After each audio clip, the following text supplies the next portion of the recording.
আজকের এই ভিডিওটা হাই হ্যালো না বলে বরং মহাদেবের নাম নিয়ে শুরু করলাম। তাই সবাইকে হর হর মহাদেব।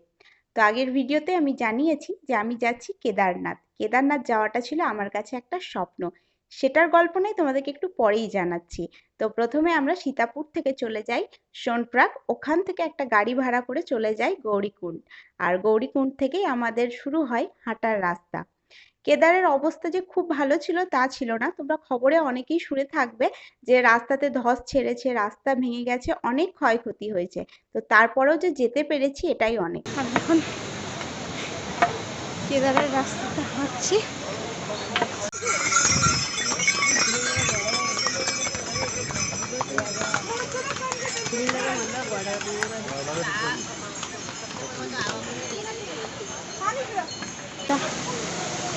সামনে একটা বড় ঝর্ণা।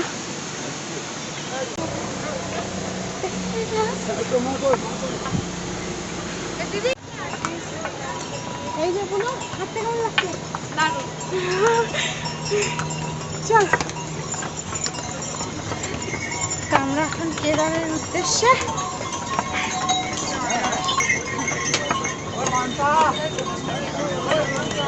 হেঁটে আসার খুব আনন্দ।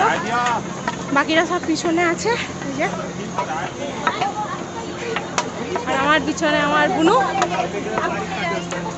আগে চাই দেখি আগের রাস্তা কেমন। চল যাওয়া যাক। এবার ঘোড়ার উৎপাতটা একটু বেশি। এখানে তো মুভি। হ্যাঁ,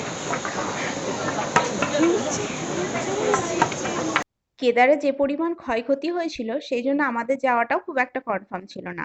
আমার বাবা মামার শেষ পর্যন্ত তো মনই ছিল না যে আমরা কেদারনাথ যাই। একমাত্র আমি আর আমার বুনুই আমাদের জায়গায় স্থির ছিলাম যে না, আমরা যখন কেদার যাব ভেবেছি তো আমরা যাবই।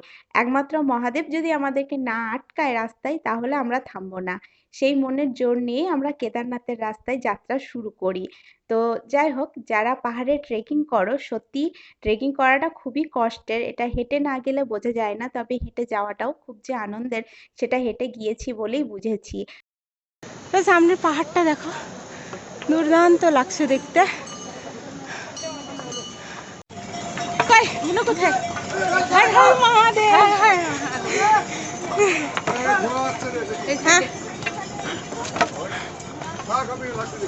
হ্যাঁ থাক, কাছি আর তোমার এই যে ঘোড়া, যার জ্বলনে মাথাটা খারাপ হয়ে যাচ্ছে, ঘুরিয়ে দিচ্ছে আমাকে পুরো।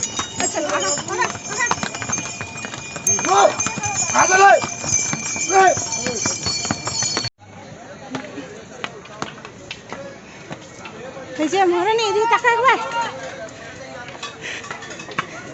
হর হর মহাদেব, হর হর মহাদেব। কেদারনাথ যাওয়াটা অনেক দিনের ইচ্ছা ছিল। 2004 সালে প্রথম আমাদের কেদারনাথ যাত্রার কথা ভাবা হয়েছিল, কিন্তু বুনু যেহেতু তখন ছোট ছিল তো শুধু বদ্রীনাথ দর্শন করেই আমাদেরকে ফিরে আসতে হয়। ও হেঁটে যেতে পারবে না, ঘোড়াতে চাপতে পারবে না বলে, ও তখন অনেকটাই ছোট। তো তার জন্য মনে মনে ভেবেছিলাম কেদার তো অবশ্যই দর্শন করব, কিন্তু সেটা যে এত তাড়াতাড়ি ভাবতে পারিনি। হর হর মহাদেব, হর হর মহাদেব। সামনে রাস্তার অবস্থা খুব খারাপ। হ্যাঁ বল, দিচ্ছি, এখানটুকু পেরিয়ে যা, দিচ্ছি। রাস্তার অবস্থা সামনে ভীষণ খারাপ, কিন্তু যাওয়ার মতন আছে। যারা আসতে চাও তারা অবশ্যই আসতে পারো, অতটাও খারাপ নয় রাস্তা কিছু। দে এবার দে, সাইডটা দে খুলে।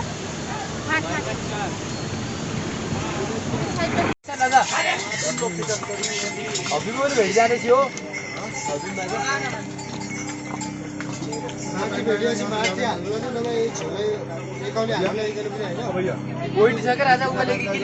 যেদিন আমি কেদারনাথ উঠতে শুরু করি সেদিনও আমার বিশ্বাস হচ্ছিল না যে আজকে আমি কেদারনাথ যাওয়ার জন্য এই রাস্তায় যাত্রা শুরু করছি।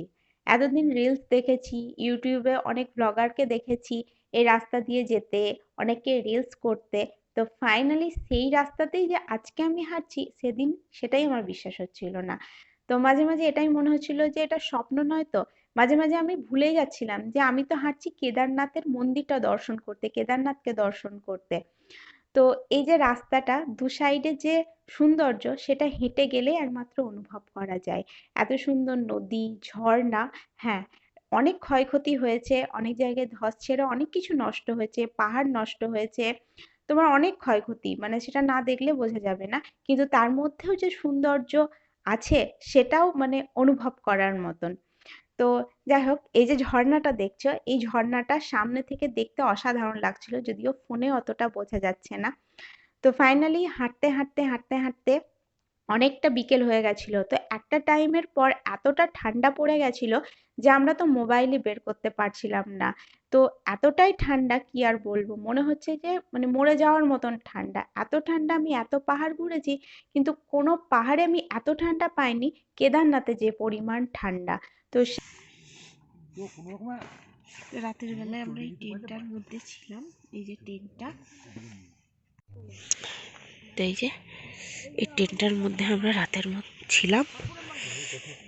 চারিদিকে পাহাড়, মাঝে এই টেন্টগুলো, একটু কষ্ট, বাস থাকা যাওয়ার মানে থাকার মতনই আর কি।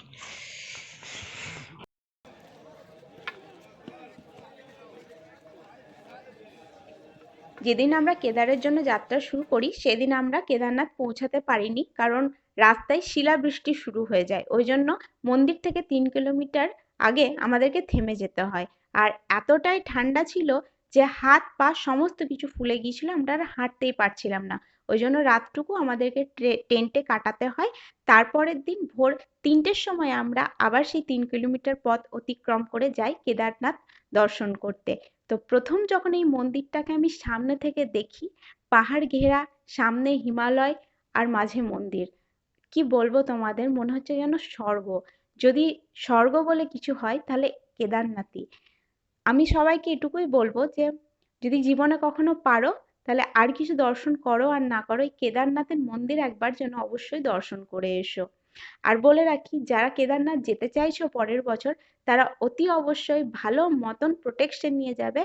আর অবশ্যই হাত মোজা নিতে ভুলো না, তাহলে কিন্তু খুব কষ্ট হবে। হর হর মহাদেব। কেদারনাথের মন্দিরটাকে আমার সামনে থেকে দেখে একটা কথাই মনে হয়েছে, সৃষ্টিকর্তা খুব যত্ন করে এই কেদারনাথকে সৃষ্টি করেছেন। চারপাশে পাহাড়, সামনে হিমালয়, মাঝখানে মন্দির। এত সুন্দর মন্দির যে পৃথিবীতে হতে পারে সেটা কেদারনাথকে না দেখলে সত্যি বিশ্বাস করা যায় না। যতই দেখি ততই মনে হয় হয়তো কম দেখা হয়ে যাচ্ছে, আরো খানিকক্ষণ যদি দেখতে পারতাম আরো ভালো লাগতো। কথিত আছে মহাভারতের সময়কাল থেকেই এই কেদারনাথ মন্দিরের সৃষ্টি। পঞ্চপাণ্ডব এই মন্দিরটি তৈরি করেছিলেন। আর এই যে ভীমশিলা, সেটা বলা হয় যে ভীম নাকি নিজেই দায়িত্ব নিয়েছিলেন এই মন্দিরকে রক্ষা করার। তিনি বলেছিলেন যদি কখনো কোনো প্রলয় আসে তাহলে তিনি নিজে এই মন্দিরকে রক্ষা করবেন। তাই মানা হয় তিনি এক পাথর হয়ে মন্দিরকে রক্ষা করেছেন। ফাইনালি আমি আর গুলো কেদারনাথে নাকি।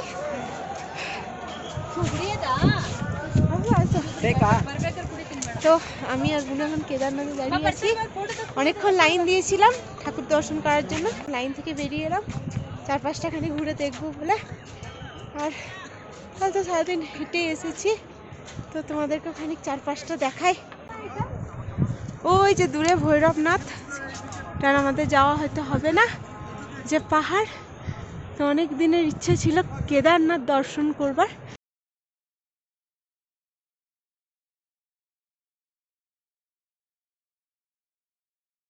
আর এই পাথরগুলো শুনেছি যাদের মনস্কামনা তারা থাকে, তারা এগুলো দিয়ে যায়।